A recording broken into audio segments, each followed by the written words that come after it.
penyidikan ialah upaya penyidik untuk membuat terang suatu peristiwa. Peristiwanya apa? Ditemukan 2 jenazah di atas jembatan flyover Cirebon, Vina dan Eki. Kemudian ditemukan sepeda motor, darah, helm. Tidak ada batu, tidak ada pentungan, apalagi balok. Samurai sama sekali nggak ada.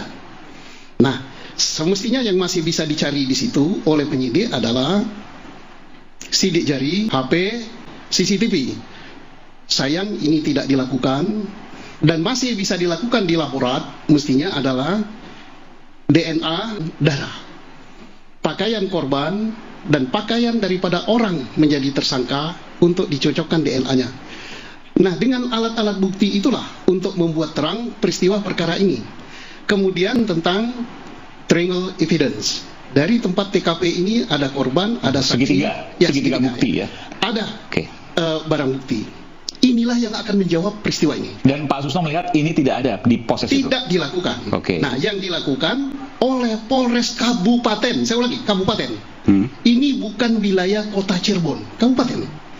Karena dia menganggap ini sudah cukup bukti menurut mereka, ini adalah kecelakaan lalu lintas. Dari mana dia menyimpulkan? Dari darah yang banyak di situ, berarti kan disitulah orang ini meninggal. Kemudian salah satu korban masih hidup, minta tolong, tidak ditemukan luka tusuk, tidak ditemukan apa-apa, kemudian dikembalikan pada keluarga setelah dipisum, dikubur. Tapi saya harus adil juga Pak Susno, mohon maaf. Itu kan setelah dilakukan penyelidikan ulang, ditemukan indikasi pidana, ada pembunuhan di sana. Saya cut, siapa yang menyelidiki? Waktu itu Polresta Cirebon. Ada apa Polresta Cirebon menyelidiki? Ini yurisdiksinya kabupaten. Ini yurisdiksi kabupaten. Kabupaten jelas. Diambil oleh Polresta. Sempat. Iya. Ada apa Polresta mengambil ini? Kok bisa Pak Susno? Hanya polisi yang bisa jawab, jangan saya. Oke. Ini menarik ini. The big question, dari kabupaten pindah ke kota. Enggak, tapi kan tentu ini hal yang ini hal yang janggal ini, betul.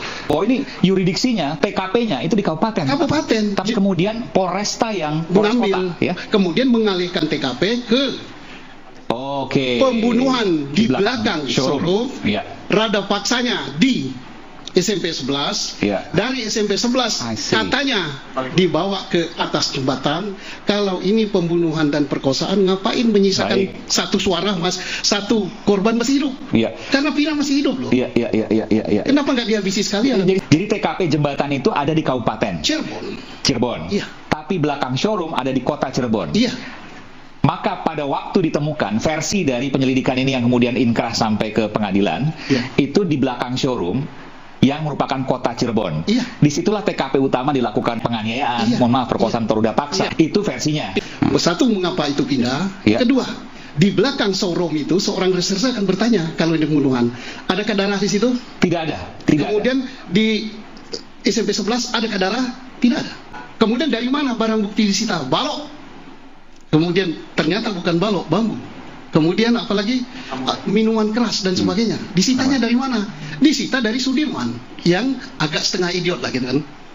Nah, batu yang sudah dilemparkan katanya kok dilempar oleh Sudirman, kok diambil lagi disimpan ke rumah.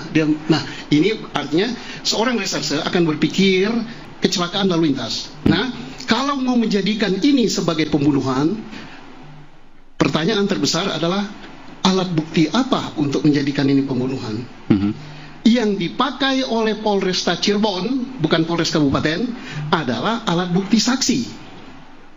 1000 saksi, kalau tidak didukung alat bukti lain, bukan saksi. Baju Mas Aiman, jasnya, kita kompak. Apa jasnya Mas Aiman? Merah. Mas Aiman, jasnya apa? Merah. Kompak kita merah. Benar?